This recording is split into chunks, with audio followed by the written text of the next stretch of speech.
Okay, so welcome all of you guys in today's class. Basics of income tax अपने आप start कर रहे हैं. ओरिएंटेशन क्लास ऑलरेडी कंप्लीट हो चुका है. ओरिएंटेशन क्लास में मैंने आपको सिखाया था कि टैक्सेशन के पीछे क्या रीज़न है, वाई टैक्स, व्हाट टैक्स, पूरा आपको अल्टीमेटली जर्नी अपना जो होने वाला है पूरा डायरेक्ट टैक्स का अपने अंडरस्टैंड कर लिए थे, किस तरीके से आपको क्लासेस करनी है वगैरह वगैरह सब कुछ डिस्कशन हो गया था. टैक्सेशन में डायरेक्ट टैक्स, इनडायरेक्ट टैक्स, दो तरह के टैक्स होते हैं. वाई टैक्स, कॉन्स्टिट्यूशनल पावर्स, बहुत सारी डिस्कशन हमने डिटेल में की थी. इनकम टैक्स का आज अपने बेसिक स्टार्ट कर रहे हैं और आज अपने एक एंड टू एंड डिस्कशन करेंगे कि इनकम टैक्स का पूरा फ्लो क्या होता है. How is the income tax calculated, how is the income tax charged, कैसे क्या होता है इनकम टैक्स, किसको कैसे क्या देना होता है, अपने डिटेल में पूरा एक स्नैपशॉट लेने वाले हैं आज के क्लास में. ठीक है, सो लेट्स गेट स्टार्टेड. आप अपना कॉपी खोल लीजिए. मैं कुछ आपको राइटअप लिखवाऊंगा, वो राइटअप आपको लिखना है. या फिर अगर आपको ऐसा लग रहा है कि नहीं सर मैं अभी समझना चाहता हूँ, लिखना मैं घर पे कर लूंगा, तो जितने भी नोट्स आपको दिख रहे हैं मेरा, ये सब कुछ आफ्टर कंप्लीटिंग द चैप्टर ये नोट्स आपको मेरे ड्राइव पे मिल जाएगा और मेरे ऐप पे भी मिल जाएगा. आप वहां पे जाके आसानी से डाउनलोड कर सकते हो और उसको आराम से बाद में भी लिख सकते हो. और अगर आपको ऐसा लगता है नहीं सर मेरे को अभी साथ साथ ही लिखना है, तो आप साथ साथ भी लिख सकते हो. मैं डिक्टेशन फॉर्म में नहीं देता हूँ, मैं रनिंग नोट्स देता हूँ, रनिंग नोट्स लिखवाता हूँ. अगर आप स्पीड मैच कर पाओ तो ठीक है, वरना आप थोड़ा सा बाद में लिख लेना, थोड़ा सा भी लिख लेना, जैसा आपको कंफर्टेबल फील हो. चलो लेट्स बिगिन. Income tax. तो इनकम टैक्स की जो जर्नी शुरू होती है वो अल्टीमेटली कहाँ से होती है. सबसे पहले समझो इनकम टैक्स यानी इनकम पे टैक्स. अब ये जो इनकम होता है सरल भाषा में अगर अपने समझे तो अपना सेविंग्स, अपना जो सेविंग्स होता है. मतलब क्या, मान लो आज आप एक बिजनेस कर रहे हो, बिजनेस से आपका एक टर्नओवर आया, आपने 10 लाख की टर्नओवर की. मान लो बड़ा सोचते 50 लाख की आपने टर्नओवर की, आपने उस 50 लाख के टर्नओवर में कुछ खर्चे भी किए. मान लो 40 लाख, मान लो 25 लाख का आपने खर्चा कर दिया. तो 50 लाख का टर्नओवर है, 25 लाख आपका खर्चा है, तो बचा बैलेंस 25 लाख. वो 25 लाख आपका क्या है, प्रॉफिट है. अब इनकम टैक्स क्या करेगा, इस प्रॉफिट पे टैक्स लगाएगा. यानी इस जो सेविंग्स अमाउंट है इस 25 लाख पे आपके ऊपर टैक्स लगेगा. यानी कि इनकम क्या हुआ, इनकम मतलब क्या, आपका ऑलरेडी एक्सपेंसेस जो है वो माइनस करके आएगा, उसको अपने क्या बोलते हैं, इनकम बोलते हैं. Revenue is not your, turnover is not your income. Turnover में से आपका जो एक्सपेंसेस माइनस होगा, खर्चा माइनस होगा, वो जो माइनस करके जो अमाउंट आएगा that will be considered to be your income. अब गवर्नमेंट इसी इनकम पे क्या लगाती है, अपने से टैक्स लेती है. अब अपने कौन है पहले ये समझो. सबसे पहले समझो, यू नीड टू अंडरस्टैंड कि किस पे सरकार टैक्स लगाती है. First of all income tax किस पे लगता है बेटा, इनकम टैक्स लगता है एक पर्सन के ऊपर. किसके ऊपर लगता है, income tax is always chargeable on any person. यानी अगर मैं एक पर्सन हूं तो मेरे पे क्या लगेगा, इनकम टैक्स. अब ये पर्सन बहुत अलग अलग तरीके के लोग हो सकते हैं. सबसे पहले पर्सन में आता है इंडिविजुअल. Person includes individual. ठीक है, यानी हम जैसे लोग, मिस्टर एक्स मिस्टर वाई, जो नेचुरल ह्यूमन बींग्स है, इनको हम पर्सन बोलते हैं. उसके बाद आता है हिंदू अनडिवाइडेड फैमिली यानी HUF. सबसे पहले आता है इंडिविजुअल, उसके बाद आता है HUF, हिंदू अनडिवाइडेड फैमिली, जो कि एज पर हिंदू लॉ होता है इसको हिंदू अनडिवाइडेड फैमिली बोलते हैं. तो सबसे पहले आता है इंडिविजुअल, दूसरा आता है HUF, तीसरा तीसरा आता है partnership firm. Hindu undivided family के ऊपर हम डिटेल में डिस्कस करेंगे. हिंदू अनडिवाइडेड फैमिली क्या है, एक तरह का फैमिली, जैसे मान लो फादर मदर, मतलब मान लो एक हस्बैंड वाइफ और उनके बच्चे मिलके एक फैमिली है, तो फैमिली को भी एक सेपरेट पर्सन माना गया है. फैमिली भी कॉन्स्टिट्यूटेड होती है as per Hindu law HUF. इसके अलग अलग स्कूल्स ऑफ थॉट होते हैं, एक मिताक्षरा स्कूल होता है, एक दयाभाग स्कूल होता है, विल डिस्कस. तो इंडिविजुअल हुआ, एक HUF हुआ, हिंदू अनडिवाइडेड फैमिली. तीसरा हुआ फर्म, फर्म हो गया पार्टनरशिप फर्म.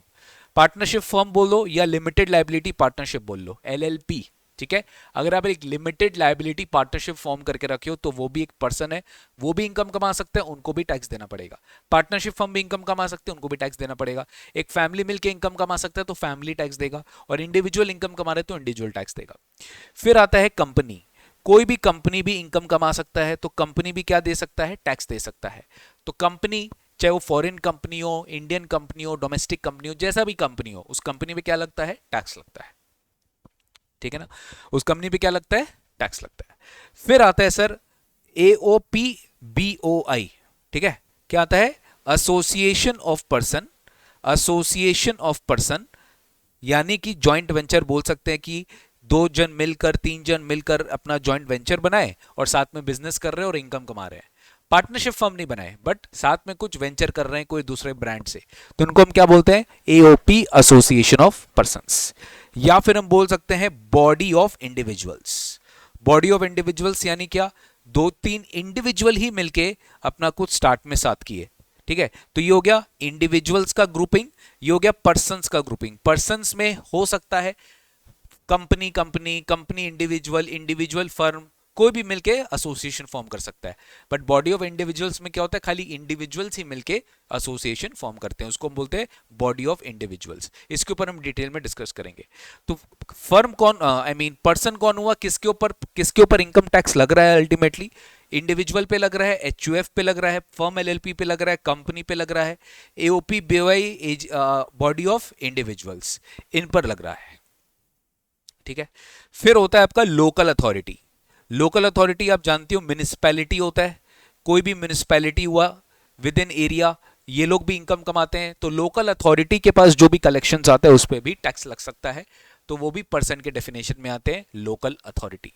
और लास्ट में आता है सेवेंथ कैटेगरी ऑफ पर्सन, जिनको हम बोलते हैं आर्टिफिशियल जुरिडिकल पर्सन, यानी कि कोई यूनिवर्सिटी, कॉलेज, इंस्टीट्यूशन जिनका कोई इंडिविजुअल नहीं है, वो ना तो कोई फैमिली है, ना तो कॉर्पोरेट है, ना तो कोई पार्टनरशिप फर्म है, ना तो कोई एलएलपी है, ना तो कोई एसोसिएशन फॉर्म करके रखे हैं, बट फिर भी वो एक पर्सन है जो कि आर्टिफिशियल उनको बनाया गया है। तो आर्टिफिशियल जुरिडिकल पर्सन, एजेपी बोलते हैं अपने उसको, क्या बोलते हैं? सीजेपी नहीं, एजेपी, आर्टिफिशियल जुरिडिकल पर्सन, ठीक है?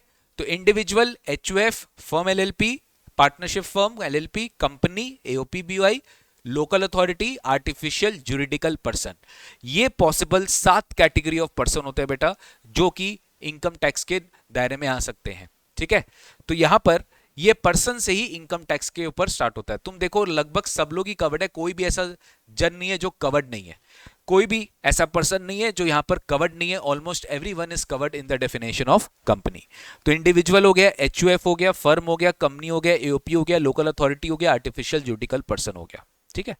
अब समझो कि सर पर्सन के ऊपर इनकम टैक्स लगता है, ठीक है, लेकिन इसका आइडेंटिफिकेशन क्या करना है? तो गाइज यही आपको समझना है कि ये जो पर्सन होता है ना, इनकम टैक्स में ये जरूरी है कि इस पर्सन का अपने को निकालना चाहिए residential status. We have to determine residential status of this person. जब तक हम इसका रेसिडेंशियल स्टेटस नहीं निकालेंगे, we will not be able to calculate its total income. हमें इसका चाहिए रेसिडेंशियल स्टेटस। तो जब तक हम इसका रेसिडेंशियल स्टेटस नहीं निकालेंगे, हम इसका टोटल इनकम कंप्यूट नहीं कर सकते। तो पर्सन हुआ, उसका डिटरमाइन करना पड़ता है क्या? Residential status. So once we determine the residential status, we will compute taxable income, we will compute its total income.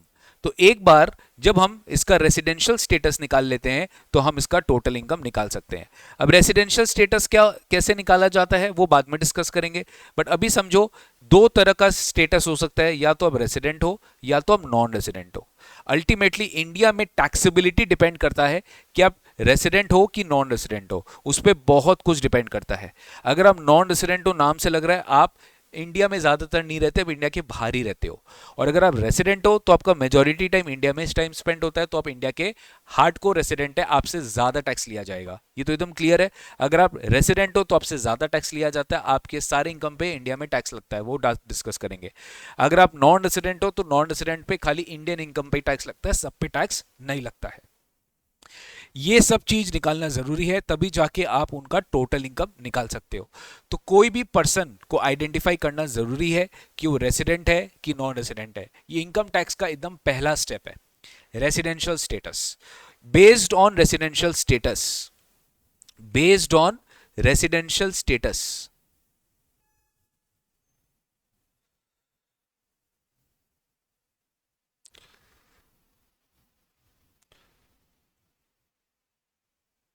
scope of total income, based on residential status, scope of total income is determined। Ultimately उसका total income कितना wide जाएगा, क्योंकि sir आजकल तो globalisation का जमाना है, कुछ इनकम आप इंडिया के बाहर भी कमा सकते हो, कुछ इनकम आप इंडिया में भी कमा सकते हो। तो फिर डिपेंड करता है कि उसका रेसिडेंशियल स्टेटस क्या है, कि उसका अल्टीमेटली स्कोप क्या होगा, उसका बाहर वाला इनकम भी टैक्सेबल होगा कि उसका खाली इंडियन इनकम ही टैक्सेबल होगा। ये सब कुछ डिटरमाइन करता है उसका रेसिडेंशियल स्टेटस पे। तो पहला चीज अपने यही समझते हैं पर्सन आइडेंटिफिकेशन में कि आपका क्या उसका स्टेटस है, and definitely you will understand that. ठीक है, पहला पॉइंट क्लियर हुआ आपको, रेसिडेंशियल स्टेटस अपने सबसे पहले आइडेंटिफाई करते हैं, ये अपना सबसे पहला स्टेप है। उसके बाद क्या, उसके बाद you need to actually classify your income, you need to classify your income under various heads. अब यही आपको समझना है गाइस कि इनकम टैक्स में, इनकम टैक्स एक चीज समझो, इनकम टैक्स में आप एक चीज समझो, इनकम पर टैक्स लगता है। तो ऐसे कितने सोर्सेज ऑफ इनकम है बताओ, इंडिया में कितने सोर्सेज ऑफ इनकम है? इंडिया में इनफाइनाइट सोर्सेज ऑफ इनकम है। यानी क्या, यानी कि आप क्या क्या क्या क्या क्या काम नहीं करके इनकम कमा सकते हो। सोर्सेज ऑफ इनकम बहुत सारे हैं, इसको काउंट नहीं कर सकते आप आप जॉब करके इनकम कमा रहे हो, बिजनेस करके इनकम कमा रहे हो, आप कोई लॉटरी से इनकम कमा रहे हो, बेटिंग से इनकम कमा रहे हो, आप कोई सिंगिंग डांसिंग से इनकम कमा रहे हो, आप टीचिंग करके इनकम कमा रहे हो, आप कोई स्पीच दे के इनकम कमा रहे हो, आप डांसिंग करके इनकम कमा रहे हो। ऐसा बहुत एक्टिविटीज है, अनेक प्रकार की एक्टिविटीज है जिससे आप इनकम कमा सकते हो। लेकिन इनकम टैक्स बोलता है, लॉ बोलता है कि नहीं, ultimately you need to classify your income under 5 heads. India में 5 हेड्स ऑफ इनकम है under new income tax act 2025। पहले भी इतना ही था, अभी भी इतना ही है। 5 हेड्स ऑफ इनकम है जिसके बेसिस पे आपको इनकम टैक्स इंडिया में चार्ज करना होता है। आप उस इनकम को क्लासिफाई करते हो इन 5 हेड्स में। कौन कौन सा है वो 5 हेड्स, सबसे पहले समझेंगे। अगर आप इंडिया में या कहीं पे भी जॉब कर रहे हो, राइट, आप कहीं पे भी जॉब कर रहे हो, तो जॉब करना मतलब क्या, you are actually under the control of the employer. आप उसके लिए काम कर रहे हो, 100% उसी के साथ काम कर रहे हो, और आपको वहां से जॉब का इनकम आता है जिसको अपने सैलरी बोलते हैं।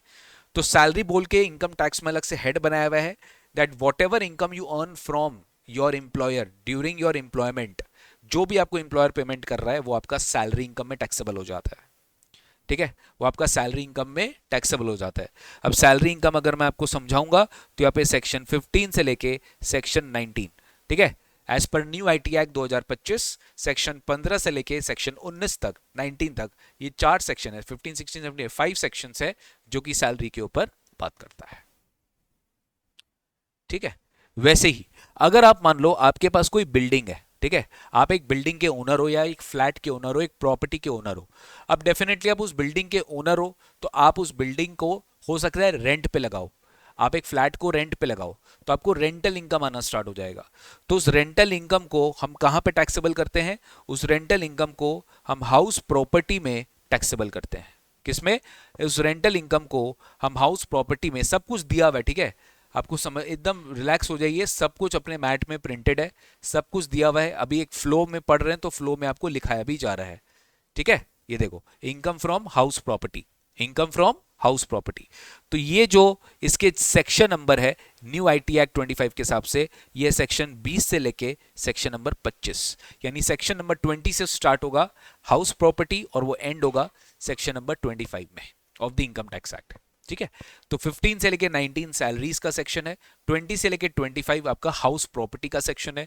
सैलरी मतलब क्या, जॉब करके इनकम कमाना, और हाउस प्रॉपर्टी मतलब क्या, आप एक रेंटल इनकम कमाओगे। क्या कमाओगे, rental income from a building, करेंगे discuss. Rental income from a building यानी आप कोई प्रॉपर्टी ओनर हो, आप एक बिल्डिंग के ओनर हो और उस बिल्डिंग को आप लेट आउट करके रेंटल इनकम कमा रहे हो, तो यहां पर आ जाएगा इनकम फ्रॉम हाउस प्रॉपर्टी, यहां पर आ जाएगा इनकम फ्रॉम हाउस प्रॉपर्टी। समझ में आई बात? अभी तक कोई डाउट है बेटा? अभी तक कोई भी डाउट है तो please feel free to ask me, ठीक है ना।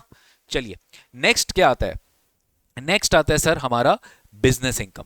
ठीक है, अपने उसको प्यार से पीजीबीपी भी बुलाते हैं, ये इनकम हेड को अपने प्यार से क्या बुलाते हैं, पीजीबीपी, क्योंकि खाली बिजनेस नहीं होता है, प्रोफेशन भी होता है। जैसे डॉक्टर हुआ, लॉयर हुआ, मेडिकल कंसल्टेंट हुआ, इंजीनियर हुआ, आर्किटेक्ट हुआ, चार्टर्ड अकाउंटेंट हुआ, कॉस्ट अकाउंटेंट हुआ, कंपनी सेक्रेटरी हुआ। अगर ये लोग प्रैक्टिस कर रहे हैं तो डेफिनेटली इनकी इनकम जो होगी वो प्रोफेशन से है, प्रोफेशन यानी जिसमें स्किल, टैलेंट, एक्सपीरियंस इन्वॉल्व होता है। तो इसको अपने बोलते हैं जजमेंट इन्वॉल्व होता है, जिसको अपने बोलते हैं प्रोफेशन। बिजनेस हुआ ट्रेड नेचर का, तो वहां पे बिजनेस हुआ और एक प्रोफेशन हुआ। तो वॉट एवर प्रॉफिट्स और any gains it is coming from a business और a profession, it will be taxable under the head PGBP. वो किस में टैक्सेबल हो जाएगा? वो पीजीबीपी में टैक्सेबल हो जाएगा। तो सेक्शन नंबर 26 से स्टार्ट होता है और ये सेक्शन 66 तक चलता है। बहुत बड़ा है ये सेक्शन, बहुत बड़ा है ये पीजीबीपी हेड। सेक्शन 26 से स्टार्ट होता है और ये सेक्शन 26 तक चलता है। तो ये हो गया सर अपना बेसिक टारगेट, क्या? Business income. ठीक है, this is our business income. ये अपना बिजनेस इनकम हो गया। Ultimately profit and gains from business और प्रोफेशन। ठीक है, प्रॉफिट और गेन्स फ्रॉम बिजनेस और प्रोफेशन। तो पहला हुआ आपका इनकम फ्रॉम सैलरी, दूसरा हुआ आपका इनकम फ्रॉम हाउस प्रॉपर्टी, तीसरा हुआ आपका PGBP, profit and gains from business और प्रोफेशन। नेक्स्ट नेक्स्ट आता है कैपिटल गेन्स। कैपिटल गेन्स नाम से लग रहा है कि कोई गेन्स जो कैपिटल का नेचर है। कैपिटल मतलब क्या? कोई असेट बेस्ड, कोई तरह का इन्वेस्टमेंट, कोई प्रॉपर्टी अगर आपने उसको सेल किया और उस सेल से आपने कोई इनकम कमाया, गेन कमाया, तो वो इनकम जो होगा, असेट बेच के जो इनकम आप कमा रहे हो, असेट बेच के या प्रॉपर्टी बेच के जो आप इनकम कमा रहे हो, उसको हम लोग कैपिटल गेन में टैक्सेबल करेंगे। समझो, यहां पर आप प्रॉपर्टी बेच नहीं रहे हो, यहां पे आप प्रॉपर्टी रेंट पे लगा रहे हो। तो अगर आप प्रॉपर्टी रेंट पे लगा रहे हो तो उस रेंट पे लगाया हुआ प्रॉपर्टी को जो रेंटल इनकम जो टैक्सेबल होगा वो हाउस प्रॉपर्टी में टैक्सेबल होगा। सिमिलरली अगर आप कोई बिजनेस एक्टिविटी कर रहे हो, प्रोफेशनल एक्टिविटी कर रहे हो, उससे जो इनकम आएगा वो इनकम टैक्सेबल हो जाएगा पीजीबीपी में। और सिमिलरली अगर आप कोई भी कैपिटल गेन का नेचर, कोई भी कैपिटल गेन का नेचर है आपका, ठीक है, तो यहां पर अल्टीमेटली कैपिटल गेन के नेचर में अपने को समझना है सेक्शन नंबर 67 से लेके सेक्शन नंबर 91। ये जो पूरा सेक्शन है ना, ये पूरा कैपिटल गेन का सेक्शन है। 26 ये पूरा न्यू आईटी एक्ट 25 के हिसाब से सेक्शन नंबर चल रहा है, पुराना आईटी एक्ट 1961 नहीं है ये। ठीक है, तो सेक्शन नंबर 67 से लेके सेक्शन नंबर 91 जो है, ये सीरीज में अपने को कैपिटल गेन पढ़ना पड़ता है। और ये बात करता है अल्टीमेटली क्या चीज का? Income from transfer of capital asset. जैसे मान लो आपके पास कोई प्रॉपर्टी है, आपके पास कोई शेयर्स है, आपके पास कोई लैंड है, कोई बिल्डिंग है, कोई ज्वेलरी है, आप उसको सेल कर रहे हो और सेल करके आपने कोई इनकम कमाया, तो उसको अपने क्या बोलते हैं? Income from transfer of capital assets. तो जो बेच के आपने इनकम कमाया वो अल्टीमेटली कहां पे टैक्सेबल हो जाता है? कैपिटल गेन में टैक्सेबल हो जाता है।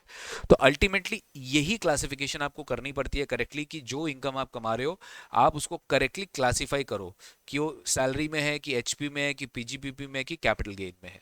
ठीक है, अल्टीमेटली लास्ट और सबसे इंपॉर्टेंट स्टेप आता है अदर सोर्सेस। क्योंकि कुछ ऐसे इनकम रह जाते हैं जो कि आप कहीं पे क्लासिफाई नहीं कर पा रहे हो, but there it is a taxable income, ये एक इनकम होती है। तो अगर आप कहीं पे टैक्सेबल नहीं कर पा रहे हो तो अल्टीमेटली आपका वो इनकम कहां पे टैक्सेबल हो जाएगा? अदर सोर्सेज, यानी कि बचा हुआ अदर सोर्सेज। यहां पे हम लोग लेते हैं सेक्शन नंबर 92 से लेके सेक्शन नंबर 95। ठीक है, सेक्शन नंबर 92 से लेके सेक्शन नंबर 95। जैसे कि सिंपल अगर मैं आपको उदाहरण दूं, इंटरेस्ट इनकम, बैंक का एफडी इनकम, सेविंग्स अकाउंट का इंटरेस्ट इनकम, ये सब कुछ इनकम्स होते हैं। जैसे लॉटरी इनकम, लॉटरी, आप कहीं लॉटरी खेले, कोई बेटिंग की है, गैम्बलिंग की है, ठीक है, कोई सट्टाबाजी की है, ये सारे अदर सोर्सेज में टैक्सेबल होते हैं। ये कहीं पे भी टैक्सेबल नहीं होता है, अदर सोर्सेज में ही टैक्सेबल होता है। आपको गिफ्ट मिलता है, आप सोचे आपको गिफ्ट मिलता है, आपको फ्री में कुछ मिला, तो इनकम टैक्स उसको टैक्स कर सकता है। वो भी कहां टैक्स करता है? अदर सोर्सेज, जिसको अपने गिफ्ट इनकम के नाम से भी जानते हैं, आगे डिस्कस करेंगे। ठीक है, तो ये हो गया आपका रेसिडुअरी हेड। इसको अपने और एक नाम बोल सकते हैं रेसिडुअरी हेड, यानी कि कोई पर्टिकुलर इनकम बाकी चार हेड्स में टैक्सेबल नहीं है, कोई पर्टिकुलर इनकम बाकी चार हेड में टैक्सेबल नहीं है, बट वो अदर सोर्सेज में टैक्सेबल हो सकता है, तो वो रेसिडुअरी हेड माना गया है, income from other sources.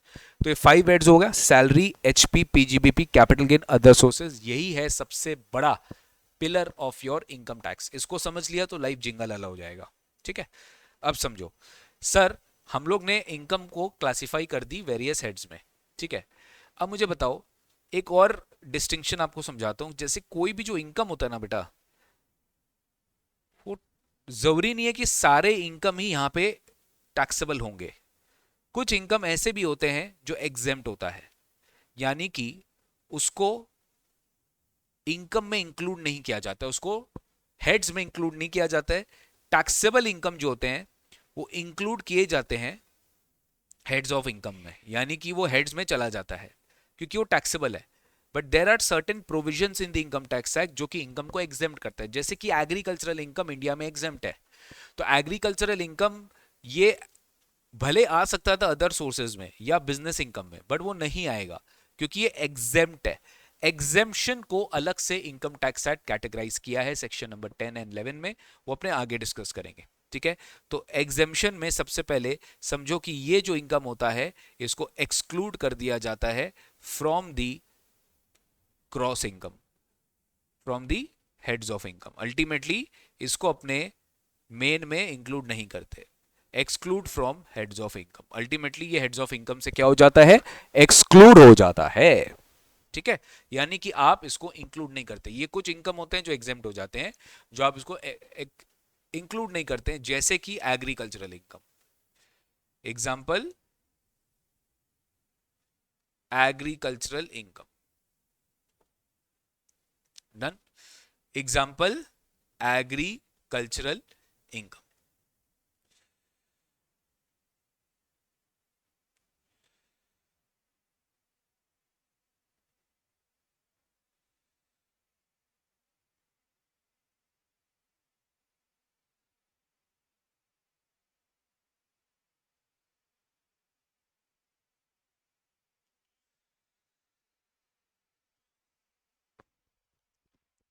Next आता है आपका कंप्यूटेशन ऑफ इनकम। अब क्या करते हो, बहुत सिंपल है। आपने अलग अलग हेड्स निकाल लिया, आपने इनकम को क्लासिफाई कर दी।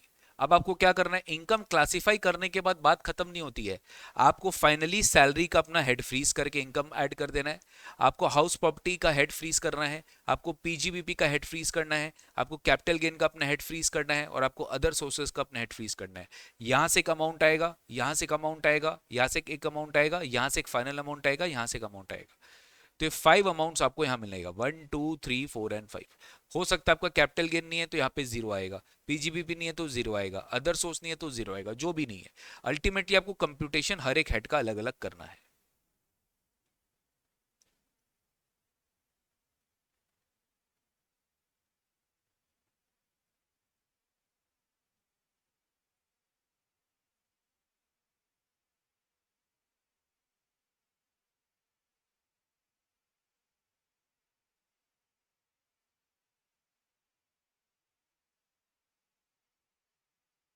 ठीक है, सैलरी का पूरा कंप्यूटेशन होगा, हाउस प्रॉपर्टी का पूरा कंप्यूटेशन होगा, पीजीबीपी का पूरा कंप्यूटेशन होगा, कैपिटल गेन का पूरा कंप्यूटेशन होगा, other sources, income from other sources IFOS का पूरा कंप्यूटेशन होगा, सबका अपना अपना कंप्यूटेशन होगा। और ये पांचों को जब अपने टोटल करते हैं ना, तो we get, you know what, we get gross total income. ठीक है, we get gross total income, इस इनकम को हम कहते हैं GTI. We get what, gross total income. जब आप अपना सैलरी को, अपना पीजीबीपी को, हाउस प्रॉपर्टी को, कैपिटल गेन को, आईएफओएस को ऐड कर लेते हो, तो वो आपको जो ऐड करके एक फिगर देगा उसको हम बोलते हैं ग्रॉस टोटल इनकम। अभी तक कोई डाउट गाइस? आई होप कोई डाउट नहीं है। ठीक है, चलिए नेक्स्ट स्टेप क्या होता है समझो, खत्म नहीं हुई अभी बात, बहुत चीज बाकी है। सर, आपने, आप मिस्टर एक्स को मान लो, ठीक है, आपने अपना इनकम कंप्यूट कर लिया। आप मिस्टर एक्स हो, आपने अपना इनकम कंप्यूट कर लिया, आपने सैलरी भी निकाल ली, आपने हाउस प्रॉपर्टी भी निकाल लिया, आपने पीजीबीपी भी निकाल लिया, आपने कैपिटल गेन भी निकाल लिया, और आपने अदर सोर्स भी निकाल लिया, आपने अपना इनकम कंप्यूट कर लिया। But let me tell you, India में एक सिस्टम होता है क्लबिंग ऑफ इनकम। क्लबिंग मतलब क्या? क्लबिंग मतलब your wife and your minor child, आपका जो वाइफ होता है या वाइफ का जो हस्बैंड होता है, दोनों दोनों एप्लीकेबल है, मैं स्पाउस बोल दूं तो बेटर है। ठीक है, हस्बैंड के लिए बात करें तो उनका वाइफ, वाइफ के लिए बात करें तो उनका husband. Spouse as well as minor child, very very important, minor child मतलब जो बेटा, जो चाइल्ड माइनर है, मेजर का बात नहीं हो रहा है। और तीसरा बात कर रहे हैं अपने सन्स वाइफ, ठीक है, son's wife, daughter in law बोल सकते हैं। जो आपके सन की वाइफ है वो डॉटर इन लॉ। समझो, सिंपल बात बता रहा हूं। मान लीजिए मैं 50 लाख का इनकम कमा रहा हूं। 50 लाख का इनकम अगर मैं कमा रहा हूं तो मैं बेसिकली अपने फैमिली का सबसे मेल मेंबर हूं, जो कि मेन अर्निंग मेंबर हूं। मैं पूरा का पूरा इनकम टैक्स पे करता हूं। मेरे दिमाग में एक चीज आया कि आप सबको पता है कि हर एक इंडिविजुअल का एक बेसिक एग्जम्पशन लिमिट होता है। Every individual gets a basic exemption limit. उनका एक बेसिक एग्जम्पशन लिमिट होता है, जैसे कि आपको पता होगा 4 लाख है, ठीक है, या 2.5 लाख है। आपको पता होगा कुछ कुछ केसेस में 2.5 लाख भी है, कुछ कुछ केसेस में 4 लाख भी है। 2.5 लाख मान के चलो, सबको पता होगा कि हाँ, एनुअली अगर अपने 2,50,000 तक इनकम कमाए तो उस पर टैक्स नहीं लगता है। तो मेरे माइंड में एक प्लानिंग आया कि मेरा वाइफ, मेरे माइनर चाइल्ड, चलो 2 जन का नाम लेते हैं, तो 2,50,000 मेरे वाइफ के नाम पे और 2,50,000 मेरे माइनर चाइल्ड के नाम पे, टोटल 5 लाख हुआ। ये 5 लाख का इनकम को ना क्या करते हैं, डाइवर्ट कर देते हैं। कैसे? मेरा जो एम्प्लॉयर है, मैं उनको बोलूंगा कि आप 50 लाख मुझे मत देना, आप मुझे 40 लाख 45 लाख देना। 2.5 लाख मेरे वाइफ के अकाउंट में डाल देना और 2.5 लाख मेरे चाइल्ड के अकाउंट में डाल देना। तो उनको मेरे बिहाफ में आप सैलरी दे देना, मेरे हाथ में इनकम टैक्स कम लगेगा। क्यों कम लगेगा? आपको जब स्लैब दिखाऊंगा ना तो आपको अपने आप समझ में आ जाएगा कि इनकम टैक्स प्रोग्रेसिव का टैक्स है, यानी जितना ज्यादा इनकम उतना ज्यादा टैक्स। कम इनकम होगा तो कम टैक्स लगेगा। और इनकम टैक्स में हमेशा वो धीरे धीरे बढ़ता है। जैसे 0 है, फिर 5 है, फिर 10 है, फिर 15 है, फिर 20 है, फिर 25 है, फिर 30 है। तो मैं ऑलरेडी 30% में टैक्सेबल हूँ। मेरा हाईएस्ट रेट ऑफ टैक्स मेरे पे लग रहा है, क्योंकि मेरा इनकम ही 50 लाख है, बहुत ज्यादा है। बट मेरे जो वाइफ है, मेरे जो हस्बैंड है, या फिर मेरे जो माइनर चाइल्ड है, उनका स्टार्टिंग लेवल मैंने बहुत कम कर दिया, 2.5 लाख 2.5 लाख कर दिया, तो 0 0 है टैक्स उनका। तो 5 लाख अगर मैंने अपना इनकम कम करके उनको दिया तो उनका टैक्स 0 हो गया, और मेरे 5 लाख मेरा बर्डन कम हो गया। तो यार ये तो फिर कोई भी कर लेगा। गवर्नमेंट बोलते हैं हम ये सब अलाउ नहीं करेंगे। अगर आप ऐसा कुछ करें तो आपके वाइफ का इनकम आपका इनकम माना जाएगा, और आपके माइनर चाइल्ड का इनकम आपका इनकम माना जाएगा। और ऐसा प्लानिंग अगर अपने सन्स वाइफ के साथ भी करते हो, कि आपकी जो सन्स वाइफ है वो भी हाउस वाइफ ही है, उनके फाइल में भी आपने कुछ इनकम ट्रांसफर करवा दिया, तो वो भी हम अलाउ नहीं करेंगे, वो भी आपके ऊपर क्लब हो जाएगा। क्लबिंग मतलब उनकी इनकम आपके ऊपर इंक्लूड किया जाएगा। तो ये सब का सब क्लब हो सकता है। Clubbing of income of other person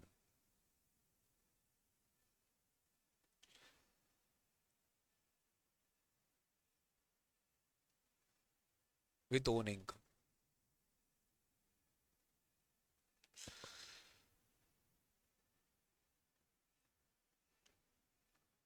clubbing of income of other person with own income.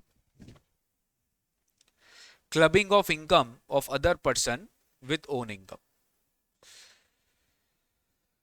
ठीक है। Clubbing of income of other person with own income, समझे आप?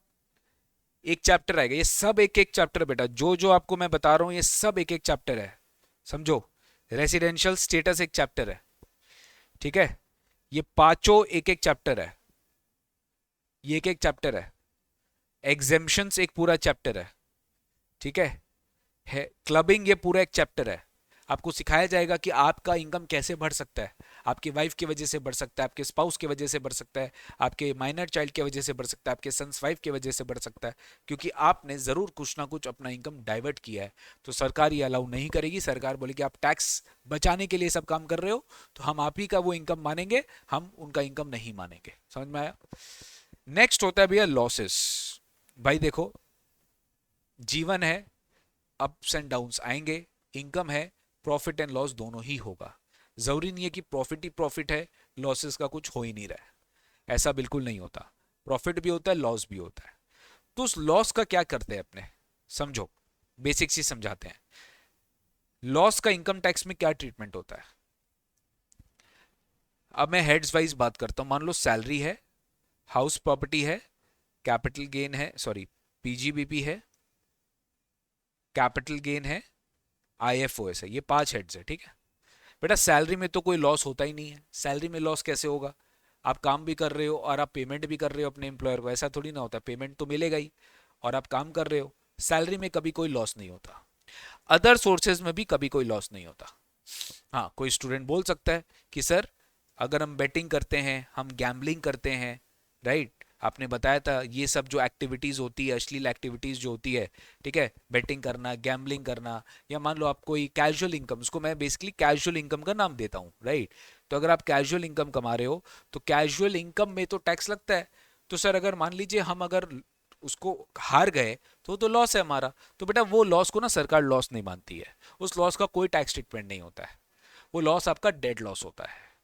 अल्टीमेटली लॉस सेट ऑफ मतलब आपका इनकम कम करना। जैसे सिंपल, आपका 100 रुपीज का इनकम है, 60 रुपीज का लॉस है, तो आप बोलेंगे मेरा 40 का इनकम है, यही सेट ऑफ हुआ।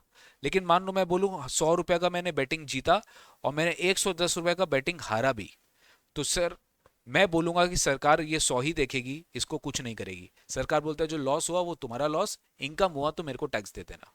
यानी दुख में तो हम तुम्हारे साथ, सुख में तो हम तुम्हारे साथ है, हाँ हाँ अरे वाह वाह टैक्स दे दो, और दुख में तो हम आपके कौन है, ठीक है, दुख में हम आपके कौन है।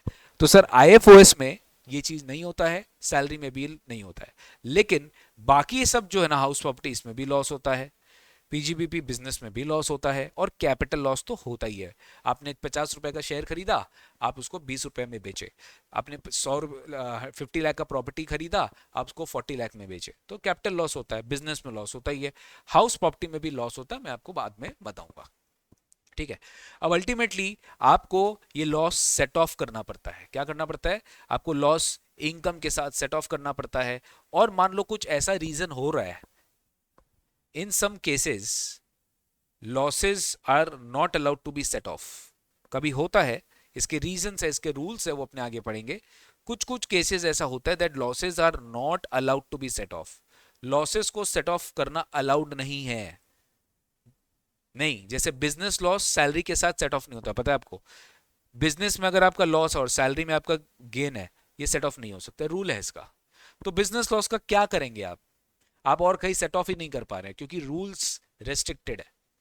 तो गवर्नमेंट बोलती है कि ठीक है, अगर आप लॉस सेट ऑफ नहीं कर पा रहे हो तो लॉस को कैरी फॉरवर्ड किया जा सकता है एंड उसको माना जाएगा अगले साल का loss, treat as next year loss. उसको अगले साल का लॉस मानिए और आप लॉस को क्या कर दीजिए, कैरी फॉरवर्ड कर दीजिए इन नेक्स्ट ईयर, ठीक है। ये अगले साल आप कैरी फॉरवर्ड कर दीजिए और उसको अगले साल का लॉस ट्रीट कर दीजिए। अगर आप करंट ईयर में लॉस सेट ऑफ नहीं कर पा रहे हो तो आप उसको अगले साल कैरी फॉरवर्ड कर सकते हो। इसका भी एक समय सीमा होती है, टाइम लिमिट होती है। ऐसा नहीं है कि आप हमेशा के लिए लॉस सेट ऑफ पे सेट ऑफ ही कैरी फॉरवर्ड ही करे जा रहे हो, ऐसे नहीं हो सकता है। There is a time limit, तब जाके ये काम बनता है। तो देखो मैं क्या समझा रहा था, पहले आपने रेसिडेंशियल स्टेटस आइडेंटिफाई कर ली, आपने पर्सन को आइडेंटिफिकेशन कर दिया, आपने उसकी स्टेटस निकाल ली, उसके बाद आपने इनकम्स को क्लासिफाई कर ली, आपने एग्जेम्पशंस को भी हटा दिया जहां पे आपको हटाना था, आपने एग्जेम्पशंस को इंक्लूड नहीं किए। You have individually computed every head of income, then you will have to apply clubbing. तो अल्टीमेटली एक चीज समझ लेना बेटा कि जब आप टोटल करते हो ऑफ 5 हेड्स, आपने 5 हेड्स का टोटल मारा, ठीक है, उसके बाद आपको यह भी ध्यान देना पड़ता है क्लबिंग ऑफ इनकम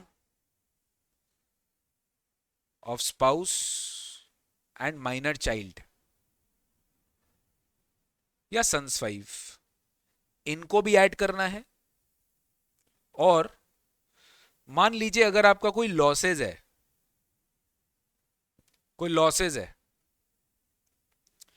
जो आपको इस इनकम के साथ सेट ऑफ करना है, तो वो भी आपको सेट ऑफ करना है। और फाइनली आपके पास जो इनकम आएगा इसको हम बोलते हैं ग्रॉस इनकम, समझा।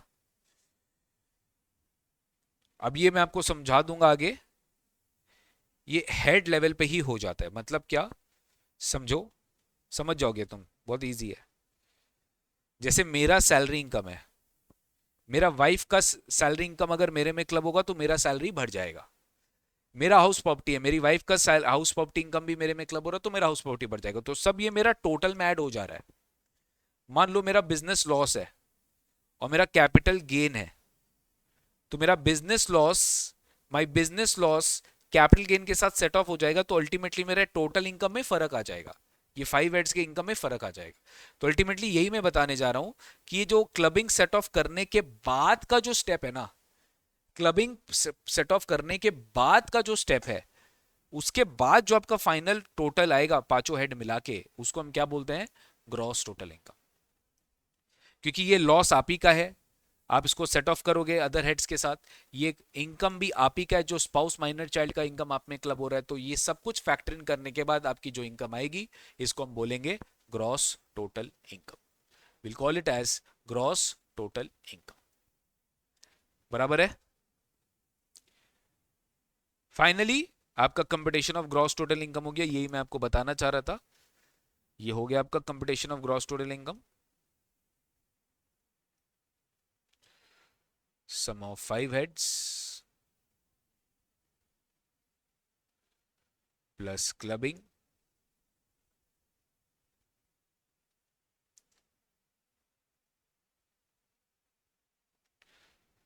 Minus set off losses.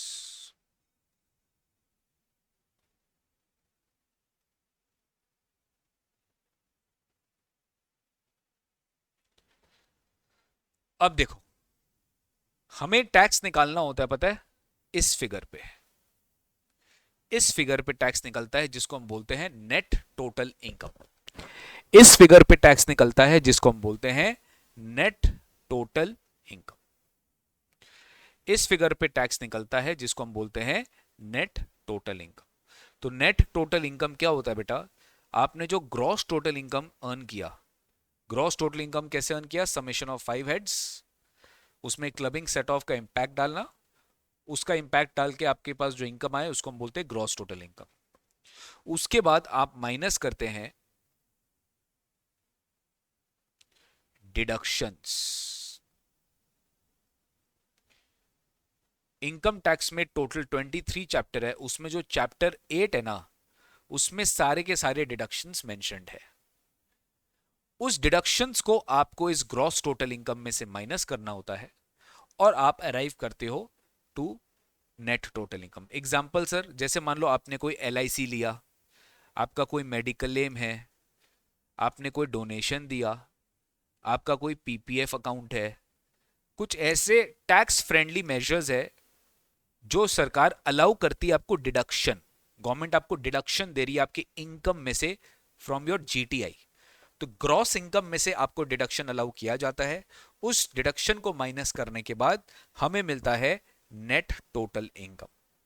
ठीक है, तो आप डिडक्शंस को अलग से लास्ट में कैलकुलेट करते हो और आपको मिलता है नेट टोटल इनकम। इसी नेट टोटल इनकम पे आपको इनकम टैक्स रेट लगाना होता है। ये जो प्रिस्क्राइब रेट्स लिखा है, ये कहां प्रिस्क्राइब होता है पता है, ये प्रिस्क्राइब होता है अपना एनुअल फाइनेंस एक्ट में।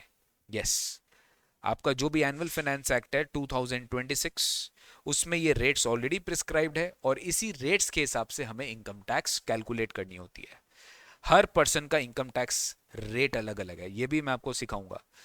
हर पर्सन का इनकम टैक्स रेट अलग है, इंडिविजुअल HUF का रेट अलग है, पार्टनरशिप फर्म का रेट अलग है, कंपनी का रेट अलग है, AOP BOI इंडिविजुअल HUF के साथ ही है, लोकल अथॉरिटी भी, लोकल अथॉरिटी और उसका रेट सेम है, और आर्टिफिशियल जुडिकल पर्सन भी इंडिविजुअल HUF के साथ ही है। तो इनका जो रेट्स है सब पर्सन वाइज कैटेगराइज्ड है और अपने अल्टीमेटली क्या निकालते हैं, अपने अल्टीमेटली यहाँ पे इनकम टैक्स निकालते हैं। इनकम टैक्स कैसे निकलेगा, जो भी आपका नेट टोटल इनकम है इनटू रेट ऑफ टैक्स, जो भी आपका नेट टोटल इनकम है into rate of tax. Ultimately जो भी आपका टोटल इनकम आ रहा है फाइनली उस पर आप अपना टैक्स रेट लगा दीजिए और अब अपना टैक्स निकाल लीजिए। बात यह खत्म नहीं होती है, सरकार 3 अलग अलग चीजें आपसे लेती है, एक देती है और 2 लेती है। देती क्या है, डिस्काउंट। सरकार बोलती है कि भाई तुम छोटे मोटे टैक्स पेयर हो, हम तुमको परेशान नहीं करेंगे, तुम्हारा अगर इनकम एक लेवल से ज्यादा नहीं है तो हम आपको टैक्स का एक रिबेट दे देंगे। रिबेट कौन से सेक्शन में दिया जाता है, 87A पहले बोलते थे, अब उसको 156 बोलते हैं। रिबेट आपको section 156 of the income tax act 2025 में दिया जाता है। इसके ऊपर हम आगे बात करेगा, अभी नहीं। ये लेकिन उनको ही दिया जाता है जिनका इनकम बहुत ही ज्यादा एक मीडियम लेवल पर है। सरकार यहाँ पे मिडिल क्लास टैक्स पेयर या lower middle class tax payer को टारगेट किया है। उसके बाद हम बात करेंगे कि मान लीजिए अगर आपका सरचार्ज है, क्या है आपके पास? आपके पास सरचार्ज है। सरचार्ज मतलब क्या समझो, आपने जो इनकम टैक्स कैलकुलेट किया ना बेटा, उस पे आपको प्लस करके क्या देना है? सरचार्ज देना है। You have to give how much? You have to give surcharge. Surcharge एक एक्स्ट्रा लेवी है टैक्स के ऊपर, यानी कि एडिशनल लेवी ऑन टैक्स। आपका जो भी टैक्स आ रहा है उस पे एक लेवी अलग से सरकार लेती है सरचार्ज बोल के। वो कितना आएगा बाद में डिस्कस करेंगे। अब अल्टीमेटली आपको एक सेस भी पे करना पड़ेगा। उस सेस का नाम है हेल्थ एंड एजुकेशन सेस, और उसका रेट फिक्स है 4%। और वो 4% जो लगता है वो टैक्स और सरचार्ज दोनों पे लगता है। सरचार्ज किस पे लगता है? सरचार्ज खाली इनकम टैक्स पे लगता है, ठीक है। लेकिन जो सेस लगता है वो किस पे लगता है? वो टैक्स प्लस सरचार्ज पे लगता है। मैं फिर रिपीट कर रहा हूं, जो सरचार्ज है ना वो इनकम टैक्स पे लगता है। आपका जो इनकम टैक्स आया, टोटल इनकम पे जो अपने रेट ऑफ टैक्स अप्लाई करके टैक्स निकाल दिया, उस पे जो टैक्स अमाउंट आया उस पे सरचार्ज लगता है। सरचार्ज और टैक्स ऐड कर लो तो उसके ऊपर जो फाइनल अमाउंट आता है वो सेस आता है, जो 4% लगता है इन ऑल केसेस। वो अपने आगे डिस्कस करेंगे। इसके बाद आपको फाइनली आपका अमाउंट पता चलता है। अभी मैं यहीं पे, अभी और मैं आगे नहीं लेके चलूंगा, बट आप समझो कि आपका 99% इनकम टैक्स यही है। आपका जो 99% इनकम टैक्स है ना बेटा, वो यही है। बेसिक यही है कि आपको अलग अलग रास्ते के थ्रू गुजरना है। पहले स्टेटस आइडेंटिफाई करना, 5 हेड्स में क्लासिफाई करना, एग्जेम्पशंस को माइनस करना, हर हेड को फ्रीज करना, क्लबिंग करना, सेट ऑफ करना, लॉसेज है तो सेट ऑफ करना, और जीटीआई निकालना। उसके बाद डिडक्शंस को माइनस करना, ये भी चैप्टर आ गया। डिडक्शंस को माइनस करना, डिडक्शंस माइनस करने के बाद जो इनकम बचेगा वो है आपका नेट टोटल इनकम। अब आपको ये रेट ऑफ टैक्स भी आइडिया होना चाहिए कि रेट ऑफ टैक्स क्या क्या लगते हैं अलग अलग पर्सन के ऊपर। तो रेट ऑफ टैक्स में नेट टोटल इनकम पे अप्लाई करके टैक्स लाइबिलिटी निकाल लूं, उस पर सरचार्ज ऐड कर दूं, सेस ऐड कर दूं, या तो ये लगेगा, या तो सरकार हो सकता है हमको टैक्स पे रिबेट दे दे। अब वो रिबेट का एलिजिबिलिटी चेक करना पड़ेगा। अगर मैं रिबेट के लिए एलिजिबल हूं तो बहुत अच्छा, मेरे को टैक्स का डिस्काउंट मिलेगा, और क्या चाहिए।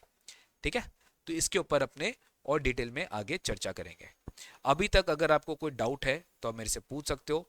मैंने अभी तक आपको लास्ट में यही बताया, आप टैक्स लायबिलिटी निकाल लेते हो इनकम के साथ। ठीक है, मैंने आपको आपको अभी तक यही बताया। अभी तक कोई डाउट है तो पूछिए, वरना मैं आगे बढ़ूंगा। I am waiting, I need your response. अगर अभी तक कोई डाउट है तो पूछिए, वरना मैं आगे बढ़ूंगा।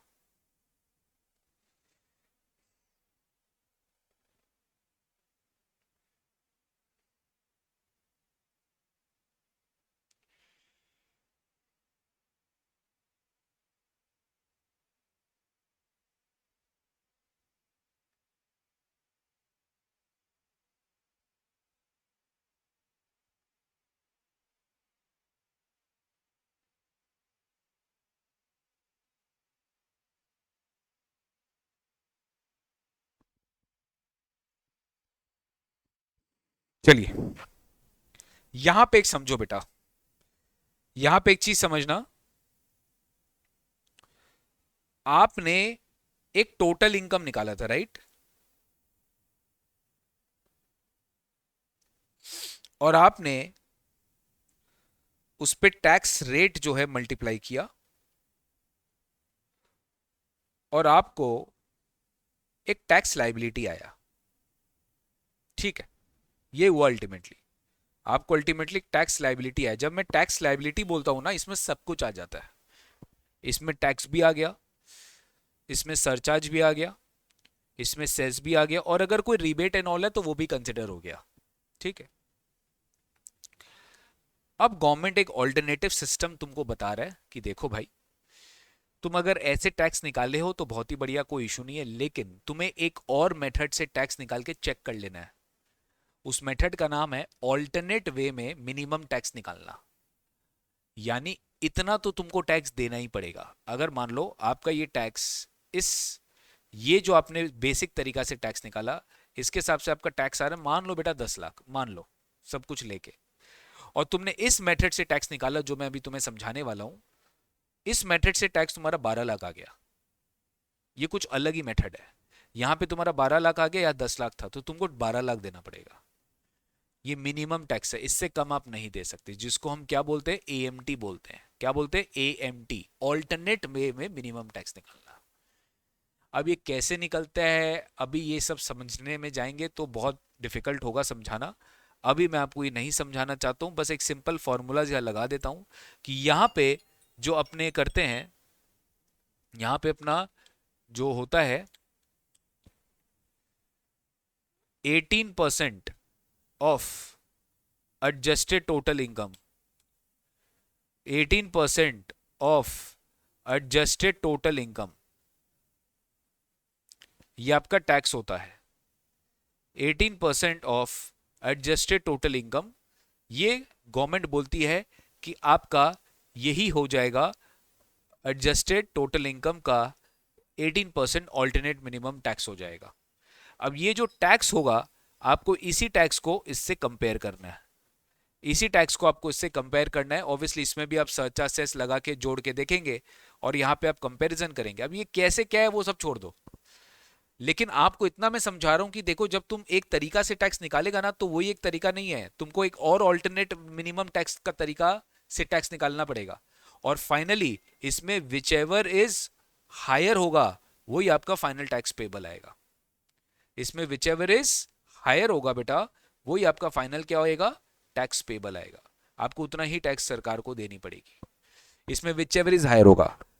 ये यहां पे अपने एक और इसको बोलते हैं, इसको जनरली अपने क्या बोलते हैं, रेगुलर प्रोविजन। क्या बोलते हैं, रेगुलर। रेगुलर मतलब बेसिक तरीका, regular provisions versus AMT, alternate minimum tax, whichever is higher. ये आपको पे करना होता है, regular provisions versus AMT, whichever is higher. ठीक है क्या? तो आपने ऑल्टरनेट मिनिमम टैक्स के साथ कंपेयर कब किया, जब आप फाइनली अपना टैक्स निकाल लिया बेसिक तरीका से, उसके बाद आपने एएमटी निकाला। और वो एएमटी कैसे निकालेंगे, उसका एक फॉर्मूला होता है, उसमें अभी नहीं जाएंगे। वो फॉर्मूला अप्लाई करो और एएमटी निकल जाएगा। अगर तुमको एएमटी का अमाउंट ज्यादा मिल रहा है तो तुमको एएमटी पे करना पड़ेगा। अगर एएमटी कम है तो कोई बात नहीं, एएमटी कोई काम का नहीं है, तुम्हारा रेगुलर टैक्स ज्यादा है तो तुम रेगुलर टैक्स पे करोगे। आप इसका भी कॉन्सिक्वेंसेज अभी नहीं समझना है कि एएमटी पे कर दिए तो कैसे क्या, छोड़ दो, वो सब बाद में डिस्कस करेंगे। ठीक है, अब समझो बेटा, ये हो गया मेरा बात। यहां पे एक और काम आपको करना होता है। क्या sir?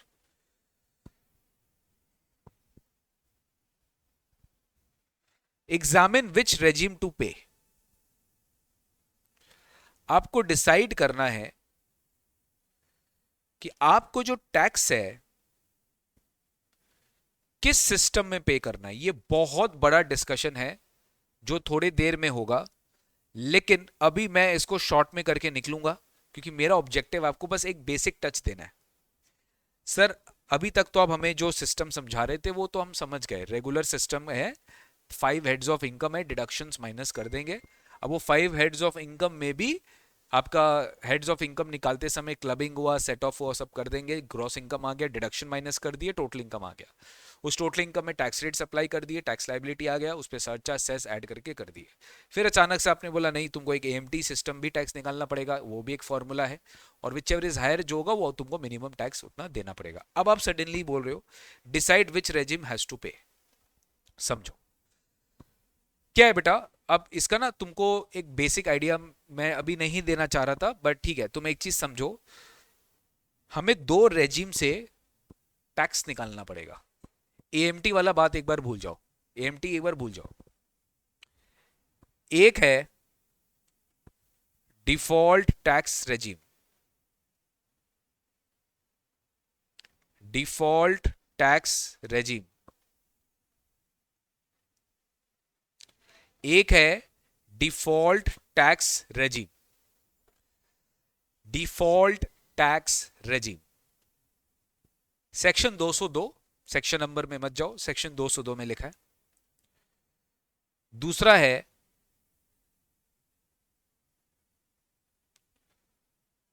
Opt out of default tax regime.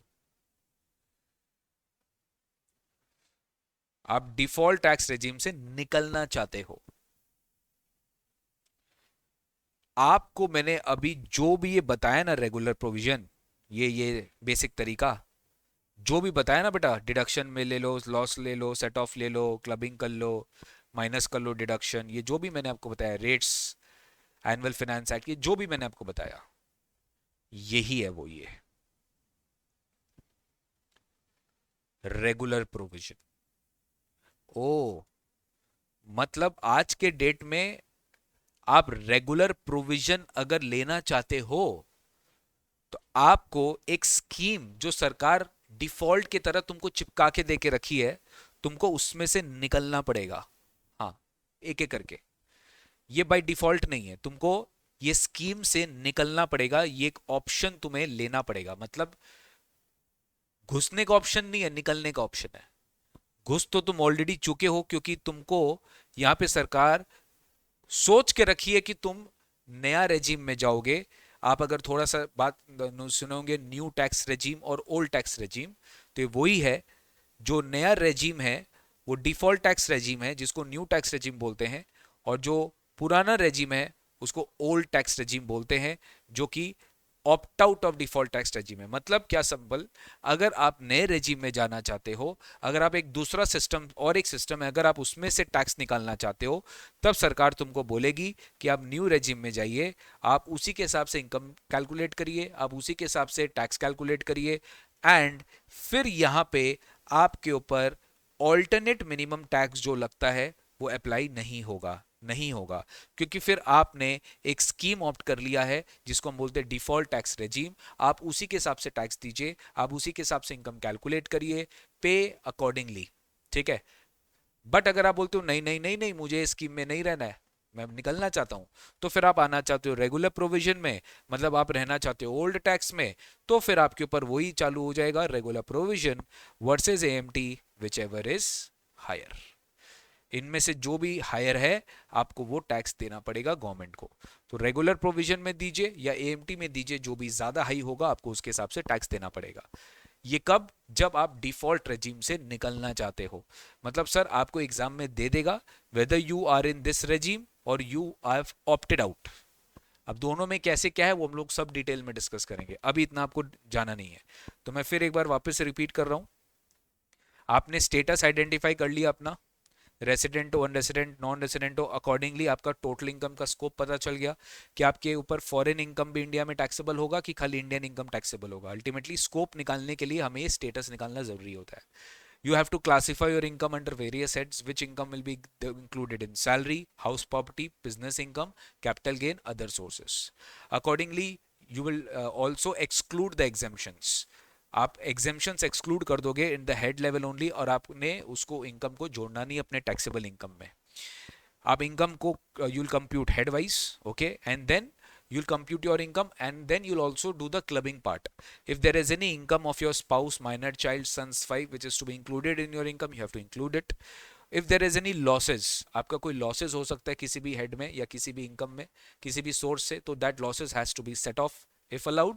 नहीं तो आप उसको carry forward भी कर सकते हो। तो your losses has to be set off or you can carry forward the losses. After doing all the set off and all, your final gross income will come, and from that gross income you will reduce your deductions under chapter 8। ठीक है। आप deductions less करोगे, less करने के बाद आपको finally आपका net total income पता चलेगा। इस नेट टोटल इनकम पे आप अप्लाई करोगे प्रिस्क्राइब रेट ऑफ टैक्स, यानी एक रेट होगा इनकम टैक्स, प्रिस्क्राइब रेट होगा, वो आप अप्लाई करोगे इस पर्टिकुलर टोटल इनकम पर। यही जो प्रिस्क्राइब रेट ऑफ टैक्स है, यही वो रेट है जो कि एनुअल फाइनेंस एक्ट से आएगा। हर साल आपके एनुअल फाइनेंस एक्ट में ये रेट रहेगा। यानी कि सिंपल अगर मैं बोलूं बेटा, ये जो रेट है ना, ये ओल्ड टैक्स का रेट है, ऐसा समझो। ओल्ड टैक्स मतलब जो कि डिफॉल्ट रेजिम से निकल गया है, ये वाला जो कि डिफॉल्ट टैक्स रेजिम से निकल गया है, उसको ये ओल्ड रेट ऑफ टैक्स में जाने का मन है, इसलिए वो निकल गया है। ठीक है। ये न्यू रेट नहीं है। ये न्यू रेट नहीं है, क्योंकि न्यू रेट तुमको अगर मैं दिखा दिया हूं, न्यू रेट तुम्हारा इनकम टैक्स एक्ट 2025 में सेक्शन नंबर 202 में है, यानी कि ये फाइनेंस एक्ट में नहीं आता। ये जो रेट होता है ये इनकम टैक्स एक्ट में ही लिखा हुआ होता है, इसलिए इसको बोला गया डिफॉल्ट टैक्स रेजिम, कि हम मान के चल रहे, सरकार मान के चल रही है कि आप इसी रेजिम में दोगे। अगर आप इसी रेजिम में दोगे तो बात खत्म हो गई, आपके ऊपर कुछ नहीं लगेगा, एएमटी वेएमटी कुछ नहीं लगेगा। यू पे the tax, you calculate the tax, you calculate the income एकदम डिफरेंटली। यहाँ पे इनकम, अब आपका ये सवाल आ रहा होगा मनी मन की, सर ये क्या डिफरेंट है, ये अभी डिटेल में मत जाओ, डिफरेंट है इतना समझ में आ जाना चाहिए, ठीक है। तो आप ऑप्ट आउट कर लिए, ये ओल्ड टैक्स है, ठीक है। फिर आप रिबेट माइनस कर सकते हो, अगर आप डिस्काउंट के लिए एलिजिबल हो, नहीं तो आपके ऊपर सरचार्ज लगेगा, सेस लगेगा, फाइनल टैक्स लायबिलिटी आ जाएगी। यहाँ पे एएमटी भी लगेगा सर, एएमटी अगर लग रहा है तो आपको 18% ऑफ योर टोटल इनकम पे आपको एक टैक्स कंपैरिजन करना होता है, विच एवर इज हायर आप टैक्स पे करोगे। तो अगर आप ऑप्ट आउट कर दिए डिफॉल्ट टैक्स रेजिम से तो ये सब है, लेकिन अगर आप डिफॉल्ट टैक्स रेजिम में चले गए तो ये सब आपके ऊपर झमेला नहीं है। आप अपना न्यू टैक्स रेजिम के हिसाब से, डिफॉल्ट टैक्स रेजिम के हिसाब से, default tax regime new tax regime बराबर ही है, आप उसको हिसाब से टैक्स पे कर सकते हो और आपके ऊपर कोई भी एएमटी नहीं लगेगा। तो समझ में आया सर? तो यहां तक आपको समझ में आ गया कि आपके ऊपर क्या लग रहा है, समझो। आपके ऊपर या तो डिफॉल्ट टैक्स रेजिम लग रहा है, या तो आपके ऊपर रेगुलर प्रोविजन लग रहा है, या तो आपके ऊपर एएमटी लग रहा है। यही तीन चीज लग सकता है, ये तीन कैलकुलेशन होता है। या तो डिफॉल्ट टैक्स रेजिम लग रहा है सेक्शन 202 के हिसाब से, या तो रेगुलर प्रोविजन जो है ये आपका एनुअल फाइनेंस एक्ट के हिसाब से लगता है टैक्स रेट, या तो ऑल्टरनेट मिनिमम टैक्स में आपको सिखाऊंगा सेक्शन 206 में है, ये इनकम टैक्स एक्ट 2025 के हिसाब से। आप इन्हीं में तीन में से कोई भी एक सिस्टम में जाते हो, ठीक है। या तो इसमें चले गए तो इसी में रह जाओगे, नहीं तो आप रेगुलर वर्सेस एएमटी को कंपेयर करके टैक्स देते हो। फाइनल जो स्टेप है आपका इनकम टैक्स का वो यहीं पे खत्म होता है। यह है पॉइंट नंबर 13, जो है टीडीएस का, जो है एडवांस टैक्स का, जो है प्रीपेड टैक्स का, ठीक है। प्रीपेड टैक्स बोलते हैं अपने इसको। प्रीपेड टैक्स समझ में आ गया? जो तुम पहले से दे के रखे हो वो तुम्हारा करंट एसेट है। क्या है? Current asset. बैलेंस शीट में प्रीपेड टैक्सेस, कोई भी प्रीपेड एक्सपेंस आपका करंट एसेट होता है। तो ये जो टैक्सेस आप पहले से पे करके रखते हो, there are systems in India जहां पे आपको इनकम टैक्स पहले से एडवांस में देना होता है। आपको इनकम टैक्स का टीडीएस, टैक्स डिडक्टेड रिसोर्स, ये सब मैं आगे पढ़ाऊंगा बेटा। कुछ ऐसे है जो आपको एडवांस में देना पड़ता है। जैसे मान लो आपने पहले से जो टीडीएस एडवांस टैक्स मिलके 10 लाख रुपया दे के रखा है, आपको फाइनली टैक्स लायबिलिटी आ रही है 15 लाख। तो इस 15 लाख में आप 10 लाख माइनस करोगे और आपको एक्स्ट्रा 5 लाख ही देना है, आपको उसका क्रेडिट मिल जाता है। तो whatever credit you are eligible for this TDS and advance tax, you take that and you adjust with your tax, and the balance of 5 lakh you get in the form to that government। 5 lakh बाकी आपको balance मिल जाती है, ठीक है।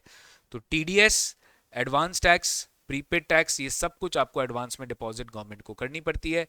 ये जो net 5 lakh है ये आपका एक्स्ट्रा पेमेंट है जो आपको करना पड़ेगा। तो ये है टीडीएस एडवांस टैक्स का चक्कर। यही है जो पूरा इनकम टैक्स का जर्नी मैंने स्टार्ट से लेके एंड तक आपको बता दिया सर, ठीक है। पूरा ये इनकम टैक्स का जर्नी है, इसमें से ही जितने भी चैप्टर्स है आपको यही से पढ़ने हैं। Everything you have to understand from here only. यही आगे जाके बड़े बड़े बड़े बड़े चैप्टर्स बनता है, ठीक है। चलो आगे अपने बढ़ते हैं। तो ये अपना क्लियर हुआ। तो बेसिकली मैंने आपको ये वाला पार्ट करा दिया, ठीक है। अब एक बार आप आओ मटेरियल में, आओ बेटा। मटेरियल के पहले पहले इधर आओ, सुनो, समझो। Mechanism to levy income tax.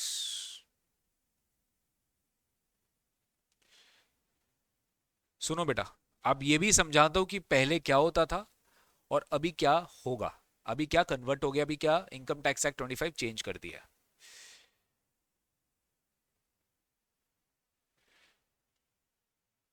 ये मैं आपको समझा रहा हूं आईटी एक्ट 1961 में जो होता था। ये 1 अप्रैल मान लो 26 है, ये 31 मार्च 27 है, ये 1 अप्रैल 25 है, ये 31 मार्च 26 है। तो अप्रैल टू मार्च, अप्रैल टू मार्च, 12-12 महीना। इनकम टैक्स एक्ट 1961 ये बोलता था कि what ever income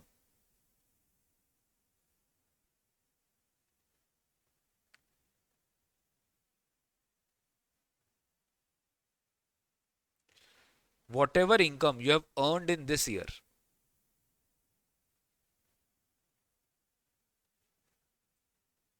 whatever income you have earned in this year, यानी कि 2025-26 में आपने जो भी इनकम कमाया, इसलिए इस ईयर को बोलते हैं प्रीवियस ईयर, इसलिए इस ईयर को बोलते हैं प्रीवियस ईयर। इस इनकम पे आपको टैक्स इस साल चार्जेबल नहीं होता है। इस इनकम पे आपको जो टैक्स है वो नेक्स्ट ईयर चार्जेबल होता है 2026-27 में। और उस साल को हम बोलते थे असेसमेंट ईयर। एसेस होता है असेसमेंट ईयर, मतलब your income is assessed in the next year. तो जिस साल आप इनकम कमा रहे हो, आप टैक्स उसके अगले साल चार्ज करते थे, एसेस करके गवर्नमेंट को पे करते थे। इसलिए साल को बोल देते 26-27 ए वाई, और इस साल को बोल देते 25-26 पी वाई। अब ये साल जो आप इनकम कमा रहे हो, ये अपने आप में एक प्रीवियस ईयर 26-27 भी है, और इस साल का जो इनकम है वो अगले साल टैक्स होता था ए वाई 27-28 ऐसा। अब ये साल जो आपने, इस साल आप जो इनकम कमा रहे हो, ये अपने आप में एक असेसमेंट ईयर भी है। इस साल आप टैक्स भी दियो। किस साल का टैक्स दियो? प्रीवियस ईयर का। Previous year 24-25। तो प्रीवियस ईयर इसी से तो आया कि इस साल अगर मैं एसएस करके कोई टैक्स दे रहा हूं तो मैं प्रीवियस ईयर के इनकम पे दूंगा, इसलिए प्रीवियस ईयर वर्ड आया। समझ में आई कि पहले क्या था? Previous year assessment year, previous year assessment year, previous year assessment year. अब गवर्नमेंट ये सब हटा चुका है। और बोलता है यार ये सब क्या है प्रीवियस ईयर ना, कुछ नहीं, ये सब ईयर हट चुका है। अब एक ही ईयर है, उस ईयर का नाम है टैक्स ईयर। बस एक ही साल फॉलो होगा। सिस्टम वही है अभी भी कि करंट टैक्स ईयर का इनकम नेक्स्ट टैक्स ईयर में चार्जेबल होगा। सिस्टम वही है, खाली टर्मिनोलॉजी चेंज हो गया है tax year. So tax year 25-26 income will be chargeable in tax year 26-27, और कुछ नहीं। हर जगह टैक्स ईयर। तो बाई मिस्टेक अगर मेरे मैट में कभी कोई प्रीवियस ईयर असेसमेंट ईयर रह भी गया है तो भैया उसको टैक्स ईयर बना देना। अब असेसमेंट ईयर का कोई कॉन्सेप्ट नहीं है इनकम टैक्स एक्ट 25 में। अब जो भी कॉन्सेप्ट है बस एक ही ईयर है, टैक्स ईयर, और कोई ईयर नहीं है। तो जिस साल आप इनकम कमा रहे हो वो भी टैक्स ईयर है, अगले साल जब आप टैक्स पे करोगे वो भी टैक्स ईयर है। समझे? बताइए, any any doubts?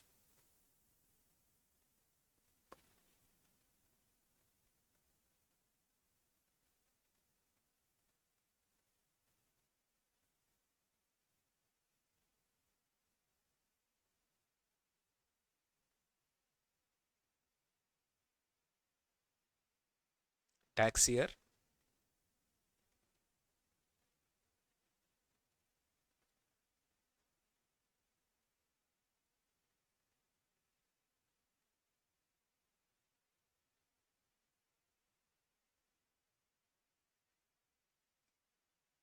27-28, tax year 26-27, tax year 27-28।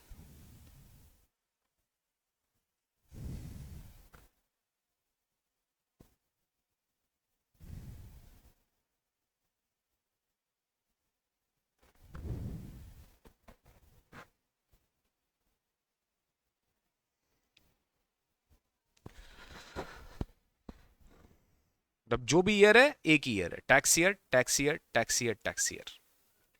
मतलब 2026-27 tax year income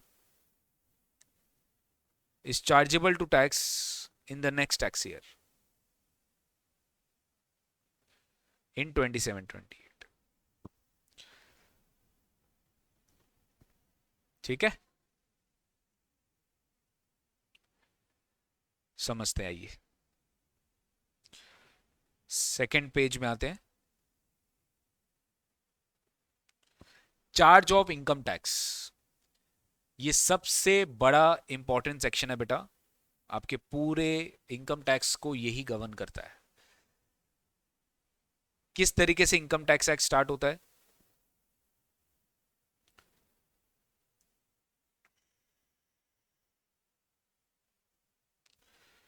section 1, section 2, section 3, section 4।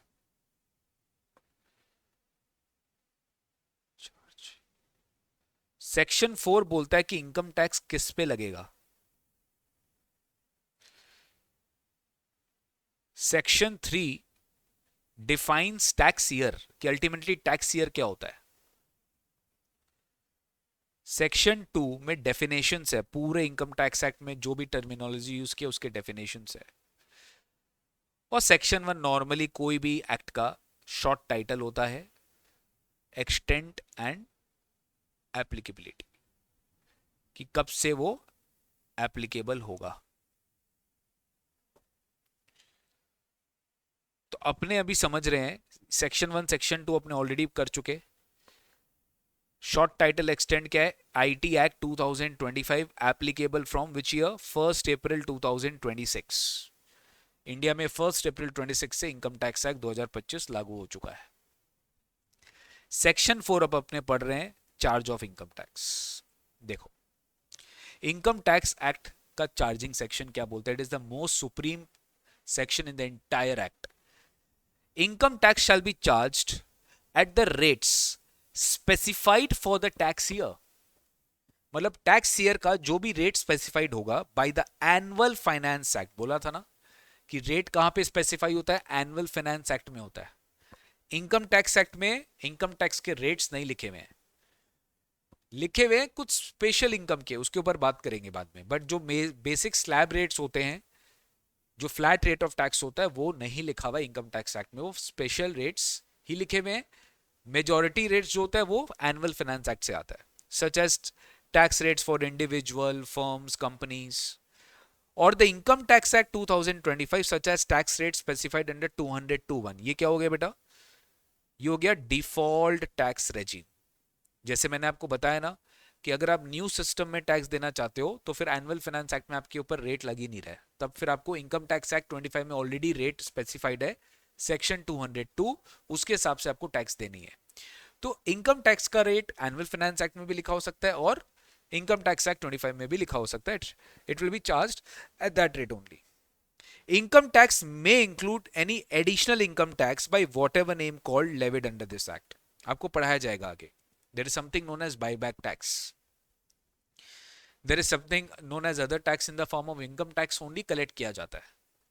So income tax में और भी other additional income tax include किया जा सकता है in the form of income tax which may be levied under this act. The charge is on every person. Income tax किस पे लगता है? हर एक पर्सन पे लगता है। वो पर्सन का डेफिनेशन भी हम देखेंगे। Income tax is chargeable on the total income.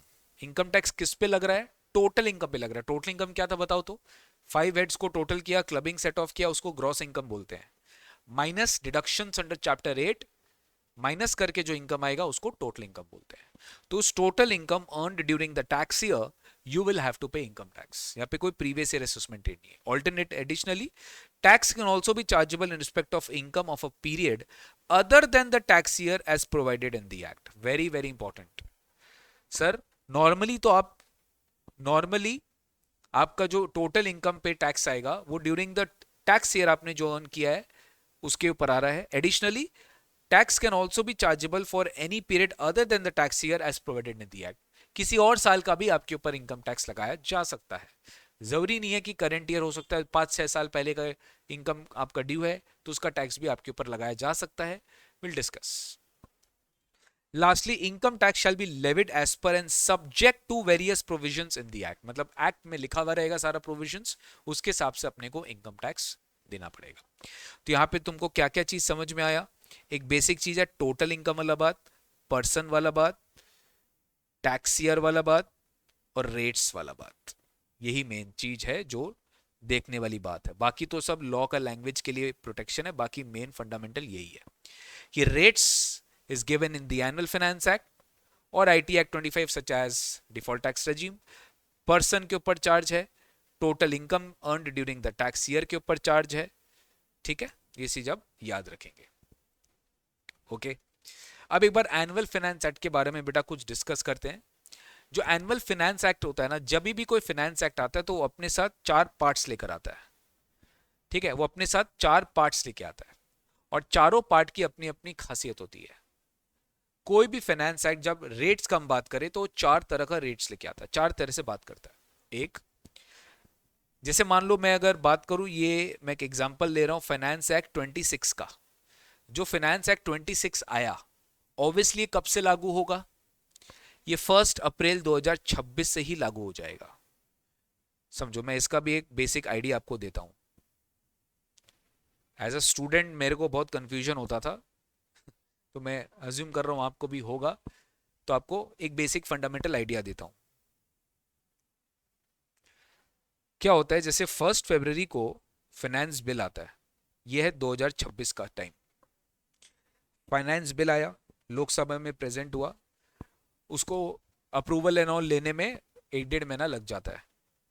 Finance नया ईयर 1 अप्रैल से चालू हो रहा है। मोटा मोटी आप समझो मार्च 26 तक ये बन जाता है फाइनेंस एक्ट और ये लागू हो जाता है 1 अप्रैल 26 से। अब समझो, ये जब भी आएगा ना बेटा, ये हमेशा 2027-28 के लिए आता है।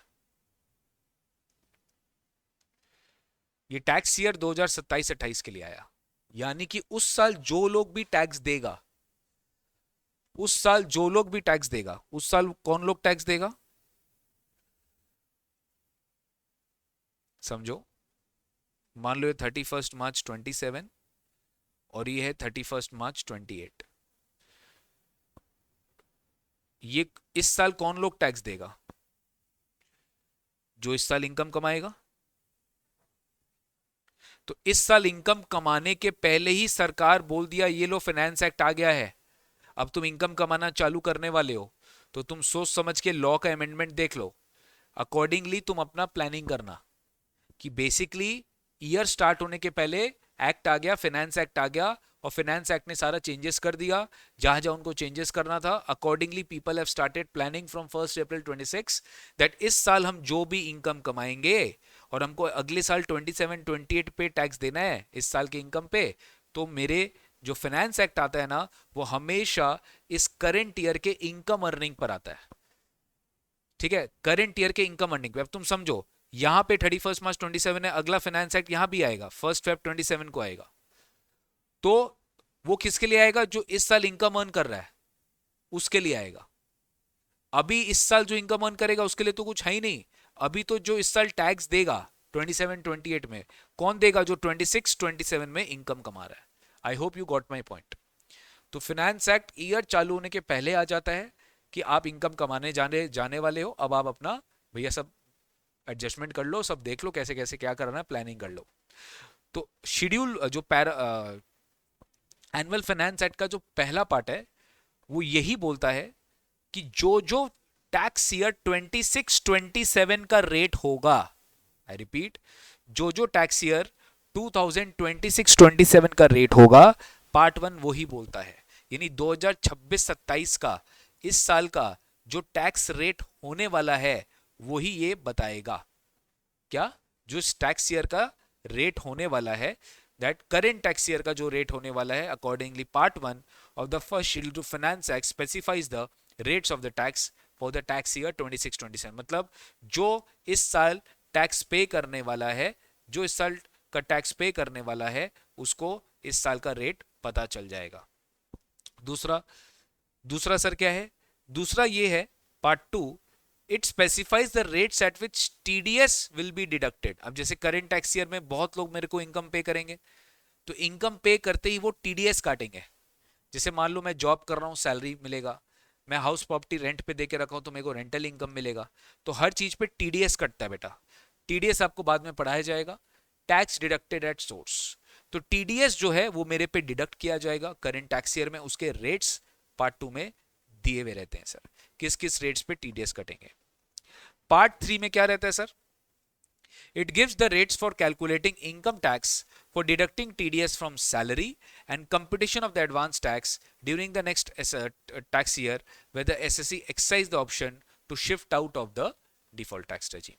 और लास्ट पार्ट में एग्रीकल्चरल इनकम कैसे कैलकुलेट करते हैं उसका रूल्स दिया हुआ रहता है। ये बिल्कुल भी रेलिवेंट नहीं आपके एग्जाम्स के लिए, खाली नॉलेज के लिए आपको बता दिया कि 4 पार्ट्स होता है, हर पार्ट में अलग अलग ईयर का टैक्स रेट्स डिटरमाइन किया जाता है और वो फाइनेंस एक्ट में रिलीज होता है और उसके बेसिस पे सब लोग अपना इन्फॉर्म्ड डिसीजन लेते हैं। ठीक है, अब एक बार पर्सन के डेफिनेशन में आते हैं, जो जो एकदम रेलिवेंट है उसको पहले कवर करेंगे। पर्सन का डेफिनेशन क्या, देखो पर्सन का जो डेफिनेशन है वो स्टार्ट होता है इंक्लूड्स से। एक डेफिनेशन होता है जो बोलता है इंक्लूड्स, एक डेफिनेशन होता है जो बोलता है मीन्स। बहुत फर्क है लॉ के लीगल लैंग्वेज में। इंक्लूड्स मतलब क्या? इंक्लूड्स मतलब कि कोई भी चीज inter alia it is an exhaustive list or not an exhaustive list. No, it is not an exhaustive list, it is an illustrative list कि ये चीज इंक्लूडेड है। मीन्स मतलब यही है, आपका नाम का मतलब यही है, पता है आपका नाम में ये भी मतलब है वो भी मतलब, तो इट इंक्लूड्स। तो levy of income tax is on every person. Person में कौन कौन आते हैं जो मैंने आपको ऑलरेडी बता दी, individual, HUF, company, partnership firm, AOP, or a body of individuals whether incorporated or not, local authority and every other artificial judicial person। जो AOPBI होते हैं, artificial judicial person होते हैं, they will be deemed to be a person whether such person was formed established with the object of deriving income or not। मतलब ये लोग हमेशा person माने जाएंगे चाहे उनका ऑब्जेक्टिव इनकम कमाना हो या नहीं। चलो मेरे को एक एक करके बताओ आप लोग सब। Determine the status of the following persons.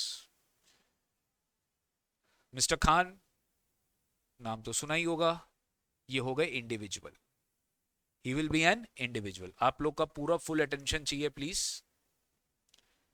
He will be considered to be individual.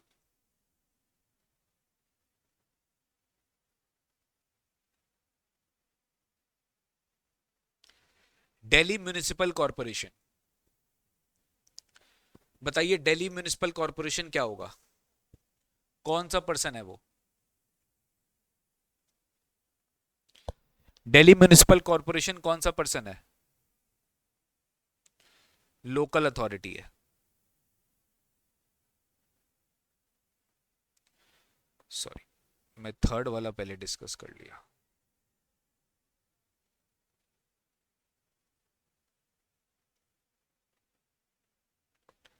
DCM limited, DCM limited, DCM limited.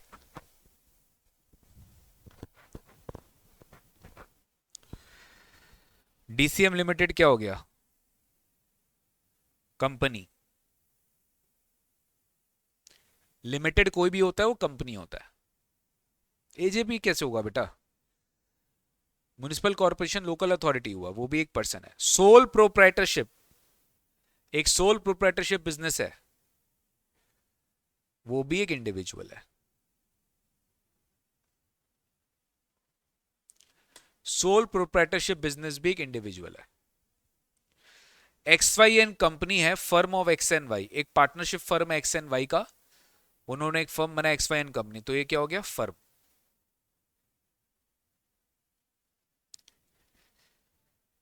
ABC group housing cooperative society, ABC group housing cooperative society, ये हो गया AOP, association of persons. Cooperative society क्यों? मान लो एक building बनाया, 10 लोगों ने मिलके, कोई कंपनी है, कोई फर्म है, कोई इंडिविजुअल है, उन्होंने फंडिंग किया, कोऑपरेटिव सोसाइटी बनाया, कोऑपरेटिव सोसाइटी के वो मेंबर्स हैं, बिल्डिंग ओनरशिप है कोऑपरेटिव सोसाइटी का। जैसे जैसे बिल्डिंग बना, फ्लैट्स अलॉट हुआ, वो फ्लैट्स ईच मेंबर्स को अलॉट कर दिया गया, तो वो क्या हो गया? एक तरीके से association of persons. Calcutta university क्या है? एजेपी, ये हुआ यूनिवर्सिटी, ये एक आर्टिफिशियल जुरिडिकल पर्सन है। A and B being legal heirs of C, यानी लीगल है, समझते उनके, एंड sons and daughters.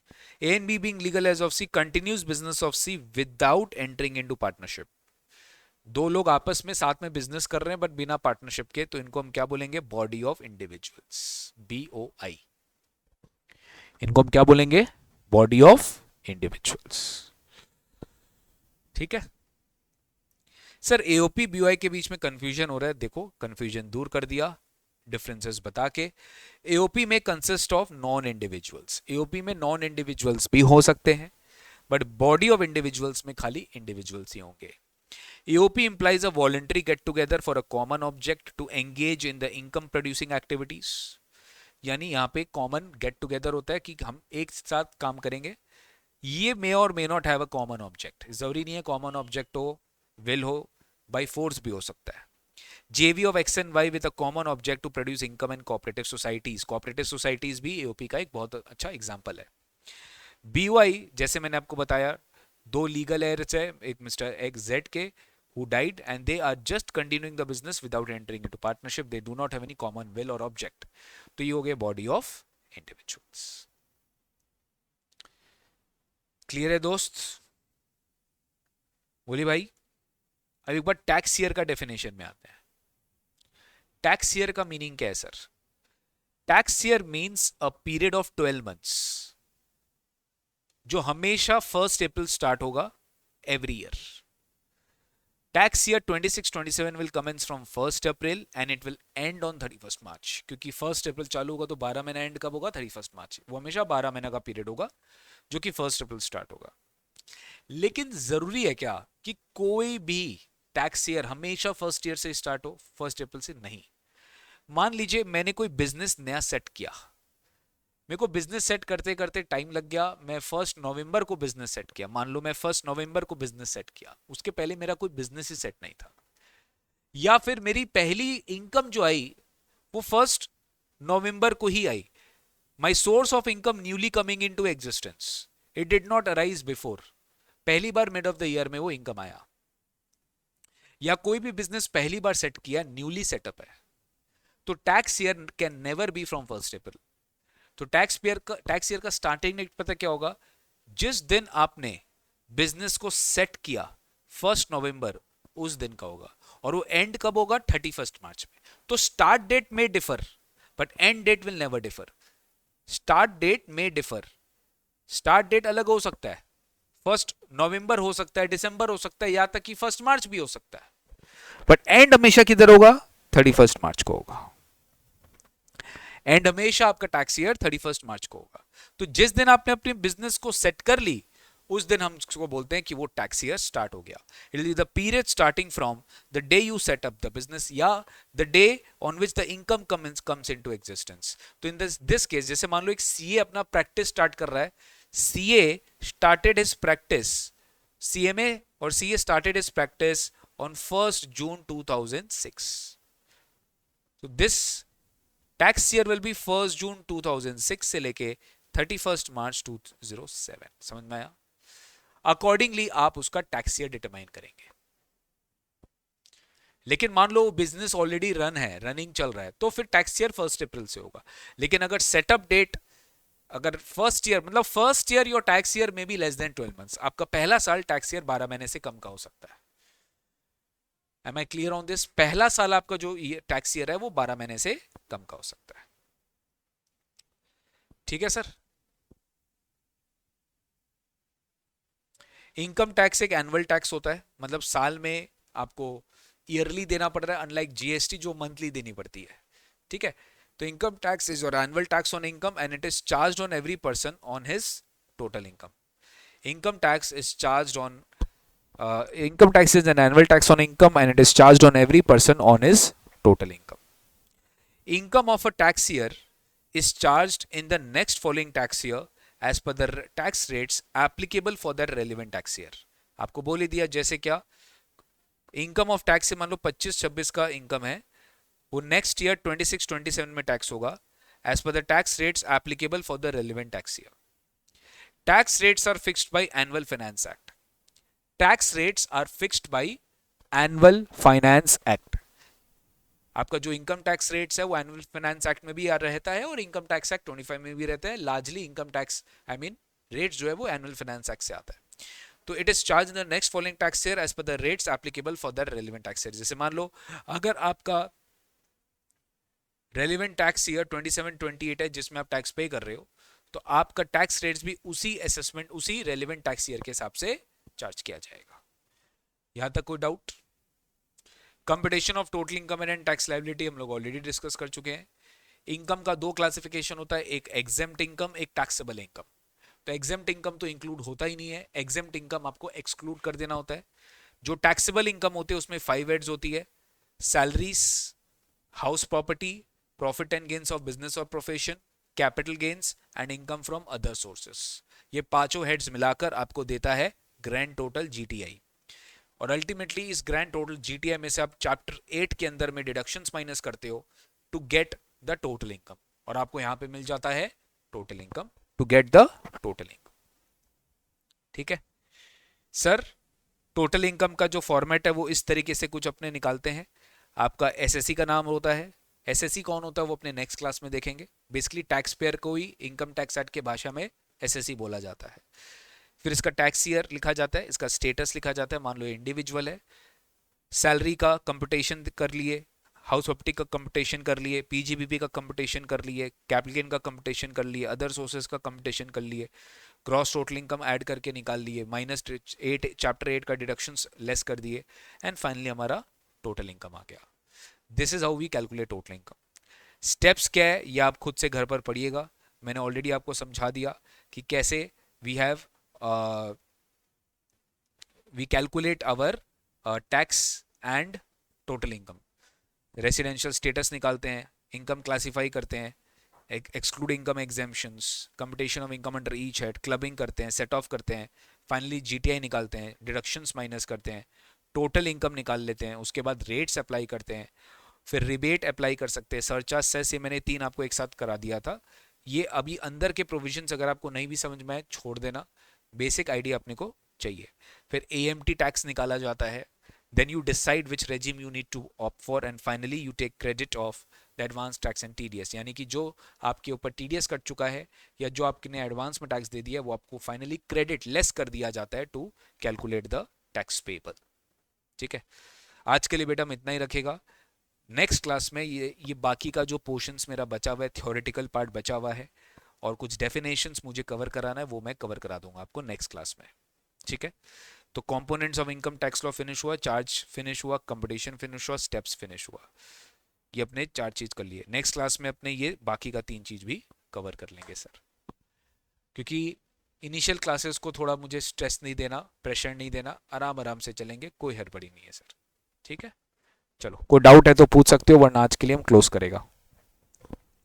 जो बच्चे रिकॉर्डिंग कर रहे हैं, till then take care, God bless you. आप लोग से मिलते हैं नेक्स्ट क्लास में, बाय बाय। और नेक्स्ट क्लास में ये चैप्टर फिनिश हो जाएगा और अगर मुझे समय मिला तो मैं दूसरा चैप्टर भी स्टार्ट कर दूंगा, तो आप लोग प्लीज़ किसी भी तरह से क्लास मिस मत करिएगा। Thank you so much, bye bye, take care, God bless you, meet you soon.